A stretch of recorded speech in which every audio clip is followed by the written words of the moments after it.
우리는 어제 드디어 하나님이 준비하신 왕, 하나님의 마음에 합한 왕, 하나님이 우리를 위하여 선택하신 왕, 그 왕 다윗을 만나게 되었습니다. 이야기의 흐름을 우리가 좀 살펴볼 필요가 있는데, 이 하나님이 선택하신 왕 다윗이 등장하면서 그가 가장 먼저 한 것은 무엇입니까? 어제 본문 마지막 절을 보시면 16장 23절을 한번 보시면요. 하나님이 선택하신 왕 다윗이 등장하면서 하나님께서 부리시는 악령이 사울에게 이를 때에 다윗이 수금을 들고 와서 손으로 탄즉 사울이 상쾌하여 낫고 어떻게 된다고요? 악령이 그에게서 떠나더라. 하나님이 선택하신 왕 다윗은 하나님을 찬양하는 자였고, 그로 인하여서요 악한 영을 몰아내는 자로 다윗이 등장하고 있는 것을 보게 됩니다. 사단의 세력과 악한 영의 세력을 몰아내는 자로 다윗이 등장하고 있어서 하나님은 그를 통하여 그것을 먼저 하십니다. 그리고 이어지는 오늘 우리가 읽었던 본문은 장면이 전쟁 장면으로 곧바로 이어집니다. 다윗이 등장하면서 악한 영을 몰아낸다. 하나님을 찬양함으로써 악한 영을 몰아낸다. 또 하나는요, 전쟁을 하는 자다라고 이야기가 전개되고 있는데, 그 전쟁은 블레셋과의 전쟁입니다. 블레셋은요, 몇 번 말씀드렸던 것처럼 육신의 정욕을 상징하는 자입니다. 그래서 다윗이 지금 육신의 정욕을 상징하는 블레셋과의 전쟁, 그리고 그 정욕이, 육신의 정욕이 매우 강하다는 것을 상징하는 골리앗과의 전쟁 장면으로 이어지고 있는 것을 보게 됩니다.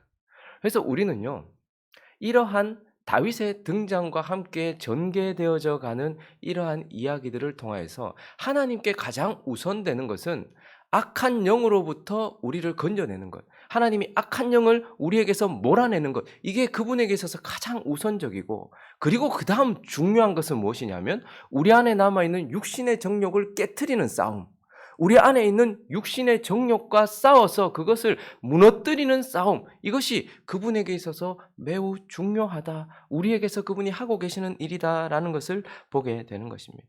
그래서 이제 이 블레셋, 육신의 정욕을 상징하는 블레셋, 그 육신의 정욕이 매우 강하다는 것을, 크고 강하다는 것을 상징하는 골리앗과의 전쟁 이야기의 시작점에서, 그러면 육신의 정욕과 싸워야 하는 우리가 고려해야 될 몇 가지 교훈들이 있다는 것을 보면서 좀 살펴보려고 해요. 주일날에는 이제 이 육신의 정욕과 싸워서 이기는 이야기가 전개되겠지만, 우리에게 있어서 하나님이 중요하게 여기시는 우리 안에 남아있는 육신의 정욕과 싸울 때에 우리가 좀 고려해야 되는 것들 몇 가지를 살펴보려고 하는데, 그 첫 번째는 방치하면 위험하다 하는 것입니다. 방치하면 위험하다. 블레셋은 육신의 정욕을 상징한다고 말씀을 드렸습니다. 그리고 골리앗은, 거기서 싸움을 도두는 자 골리앗은 그 정욕이 매우 강하다는 것을 드러내면서 오늘은 매우 구체적으로 4절부터 7절까지 골리앗이 얼마나 강한지, 그것이 얼마나 크고 강한지를 우리에게 보여줘요. 4절부터 한번 읽어볼까요? 시작. 블레셋 사람들의 진영에서 싸움을 도두는 자가 왔는데 그의 이름은 골리앗이요 가드 사람이라. 그의 키는 6규빗 한 뼘이요 머리에는 노투구를 썼고 몸에는 비늘 갑옷을 입었으니 그 갑옷의 무게가 놋 5천 세겔이며 그의 다리에는 놋 각반을 쳤고 어깨 사이에는 놋 단창을 메었으니 그 창자루는 배틀채 같고 창날은 철 600세겔이며 방패든 자가 앞서 행하더라.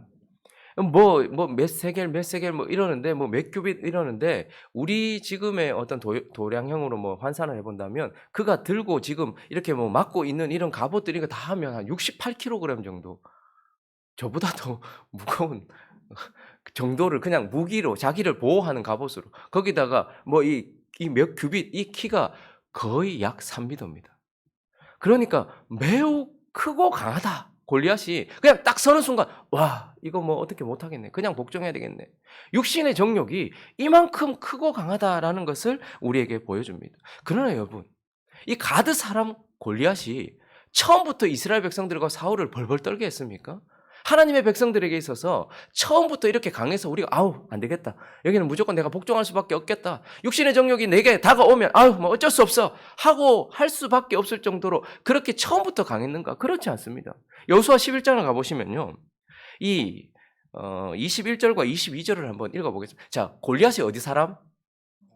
가드 사람 골리앗이다라고 얘기해요. 그래서 블레셋의 5방패 중에 가사, 가드, 아스돗 뭐 여기 세 부분이 중요하죠. 근데 여기도 한번 보시면 읽어보겠습니다. 시작. 그때에 여호수아가 가서 산지와 헤브론과 드빌과 아납과 유다 온 산지와 이스라엘의 온 산지에서 아낙 사람들을 멸절하고 그가 또 그들의 성읍들을 진멸하여 바쳤으므로 이스라엘 자손의 땅에는 아낙 사람들이 하나도 남지 아니하였고 가사와 가드와 아스돗에만 남았더라. 좀 띄워놔 주십시오.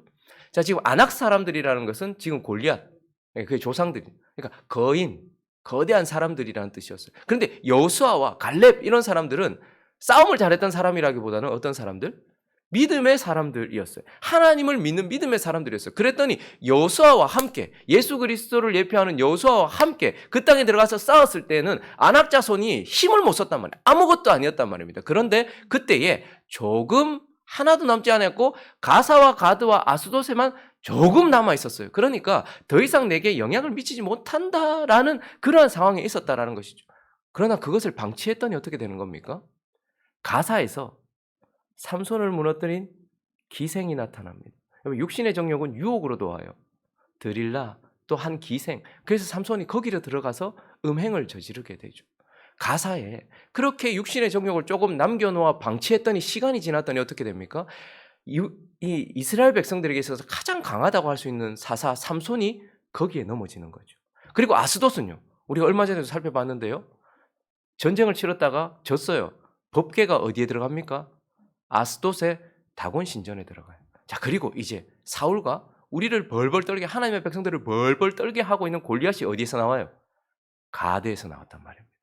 그러니까 중요한 것은 무엇이냐면 육신의 정욕이 처음부터 우리에게 너무 강해서 내가 이길 수 없는 상대가 아니라 예수 그리스도를 믿고 싸우면 그것을 박살내고 하나님께서 전혀 내게 힘을 쓰지 못할 정도로 해 주신단 말이에요. 근데 그걸 방치해버리면 어떻게 된다는 거예요? 점점 커지고 강해져서 어느 순간인가는 내가 어찌할 수 없을 만큼 커졌다라는 것입니다.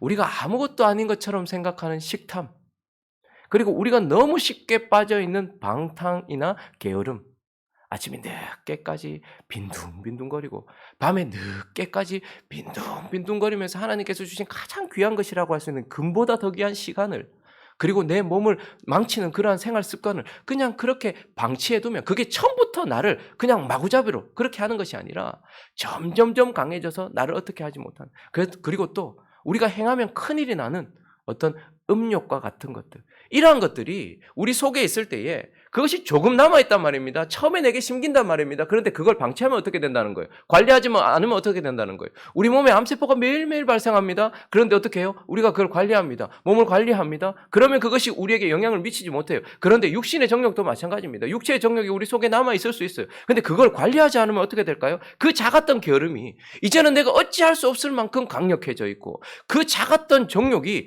갑자기 나를 부릴 듯 일어나게 해서 결국은 하나님께 불의한 행동을 하게 만들고 죄를 짓게 만든단 말입니다. 그래서 육체의 정욕과 싸울 때 우리가 기억해야 되는 것은 작다, 별것 아니다 생각할 때 그것이 골리앗과 같이 거대하게 올 수 있다는 것을 기억하면서 절대 방치하지 말라라는 것, 그걸 기억해야 한다는 것입니다. 그리고 또 하나, 육체의 정욕을 상징하고 또한 그것이 강함을 상징하는 골리앗과의 싸움, 육체의 정욕과의 싸움에서 또 중요한 것은 사울은 절대 골리앗을 이길 수 없다라는 것입니다.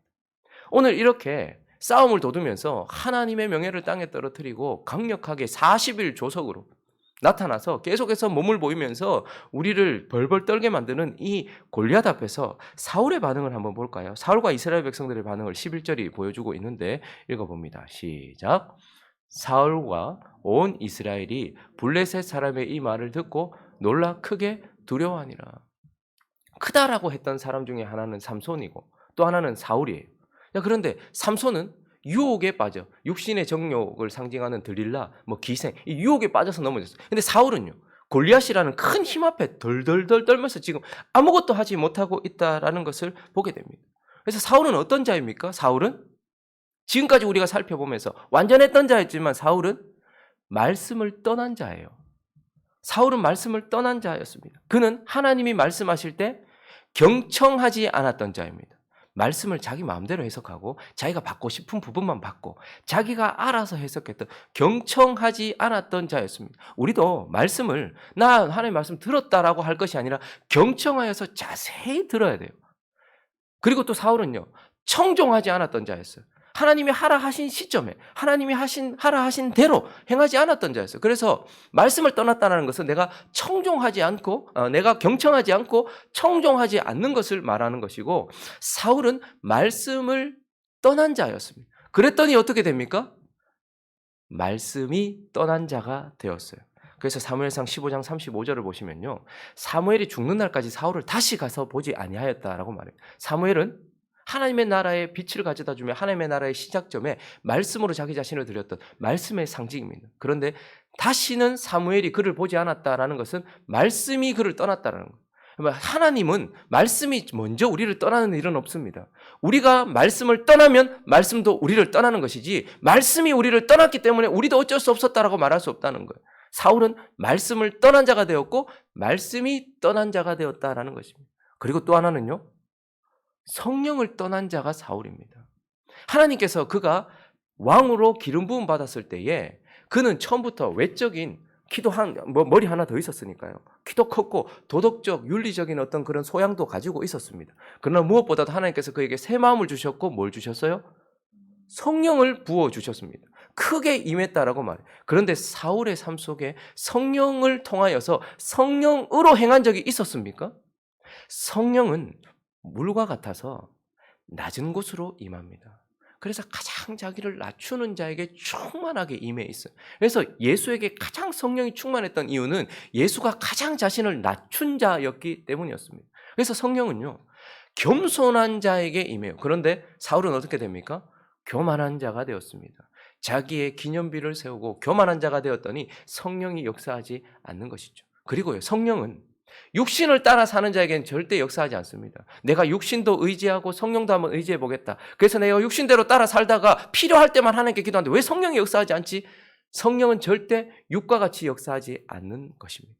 그래서 육신을 따라 살고 육체를 따라 살면, 우리가 몸을 따라 살거나 내 부패한 마음을 따라 살면 성령은 절대 내 삶 속에서 역사하지 않습니다. 그분이 약해서가 아니라 그분은 육과 싸우는 분이기 때문에 그래요. 근데요, 사울의 특징은 육신을 따라 살았다라는 거예요.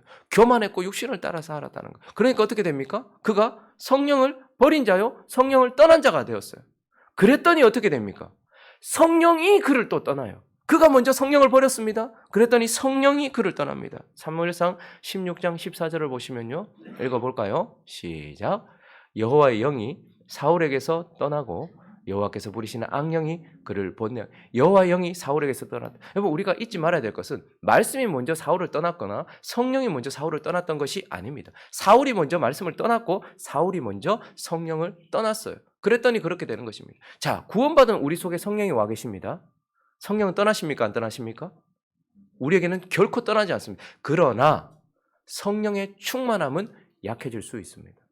우리가 육신을 따라 살거나 교만하여서 배우려 하지 않고 하나님께 순복하지 않을 때에 성령은 우리 속에서 역사하지 않아서 우리 또한 성령 없이 내 육신의 힘과 육신의 능력으로만 살아갈 수밖에 없는. 그런데 기억해야 될 것은 사울은 결코 블레셋이나 골리앗을 이길 수 없다라는 것이고, 이것을 통해서 말씀과 성령으로 충만하지 않은 자는 결코 육신과의 싸움에서 승리할 수 없다라는 것.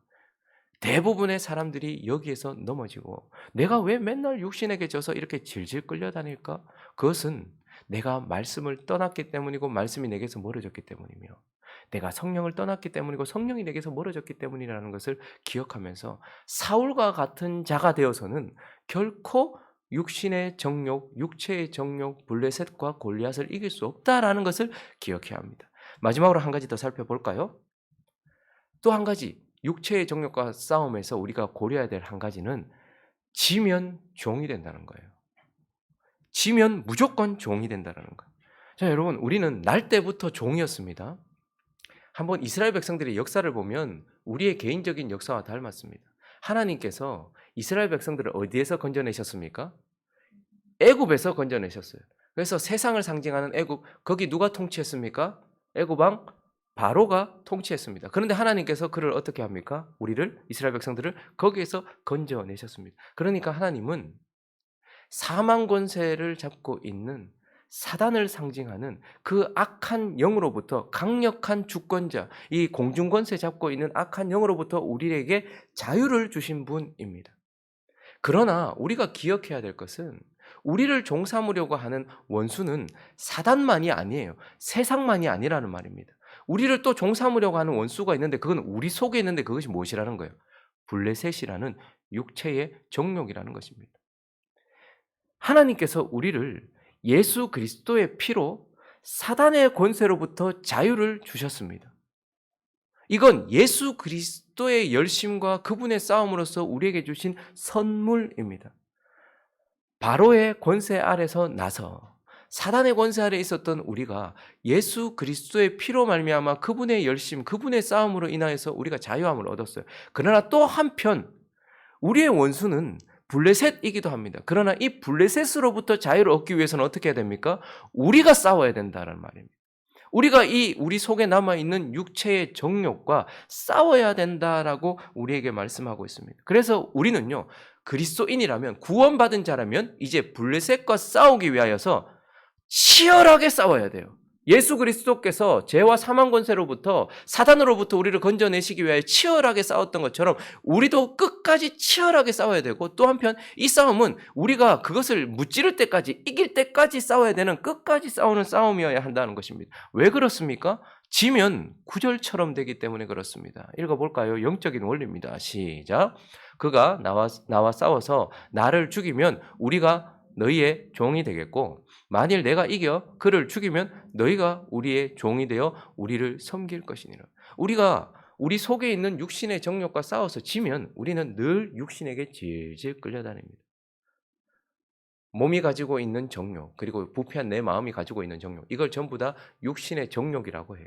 그래서 우리를 하나님은 이 육체의 정욕으로부터 끄집어내기를 원하시고, 그래서 자유를 얻기 위해서 이때는 우리가 싸워야 한다는 거예요.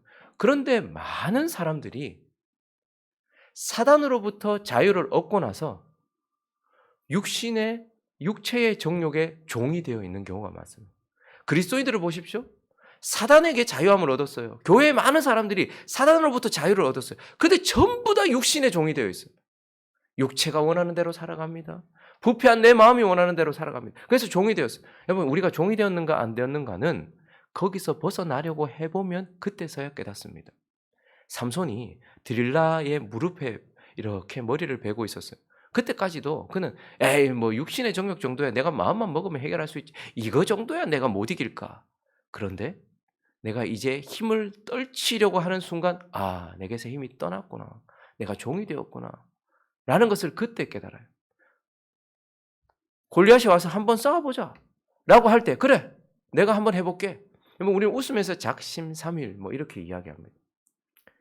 그런데 우리가 나를 붙잡고 있는 육신의 정욕들을 하나하나, 육체의 정욕들을 하나하나 이제 언급해가면서 내가 이것을 뭐 그게 식탐이 되든 게으름이 되든, 또한 그것이 무슨 뭐 음란한 정욕이 되든 도박이 되든, 뭐 행하면 별 문제가 없는 것이든 아니면 크게 문제가 되는 것이든, 어쨌든 우리에게 있는 정욕과 내가 싸워보려고 할 때 그것이 나를 이기면, 아, 내가 이것의 종이었구나라는 것을 그때 깨닫게 되고, 육체의 정욕과 싸워야 하는 이유는 지면 반드시 그것의 종이 되기 때문이다라는 것을 우리에게 말해주고 있기 때문에 그렇다라는 것입니다. 말씀을 정리하겠습니다. 하나님이 선택하신 왕이 등장하자마자 그 왕은 악한 영을 몰아내면서 등장을 해요. 그게 가장 우선이라는 것을 하나님께서 우리에게 말씀하시겠죠. 그러나 중요한 것은 블레셋과의 전쟁, 다윗의 끝까지, 그리고 결국 다윗이 그것을 정복합니다. 이 싸움이 가장 중요하다는 것을 우리에게 말해주고 있는 것이죠. 육체의 정욕과의 싸움, 이것이 가장 중요하다. 그러므로 여러분, 우리 속에 육체의 정욕을 가장 먼저 발견하는 그 순간이, 그때가 가장 우리가 이길 확률이 높은 때입니다. 하나님께서 드러내실 때 방치하지 말고 그것을 싹을 잘라내고 완전히 제거하는 저와 여러분 되시기를 예수 그리스도 이름으로 축원합니다. 말씀을 떠나서는, 성령을 떠나서는 결코 육체의 정욕은 이길 수 없다라는 것을 기억하면서 사울과 같이 되지 않는 자가 되기를 예수 그리스도의 이름으로 축원합니다. 그리고 지면 종된다. 지면 종된다라는 것을 기억하면서 생명 걸고 오늘도 예수 그리스도께서 사단의 권세로부터 우리를 건져내기 위하여 생명 걸고 싸우셨던 것처럼 육체의 정욕과 싸우기 위하여 생명 걸고 싸우는 저와 여러분이 되어서 여호수아 시대와 같이 갈렙과 같이 다윗의 때와 같이 그렇게 육체의 정욕을 완전히 복속시켜 하나님께 영광을 올려드리는 저와 여러분 되시기를 예수 그리스도의 이름으로 축원합니다.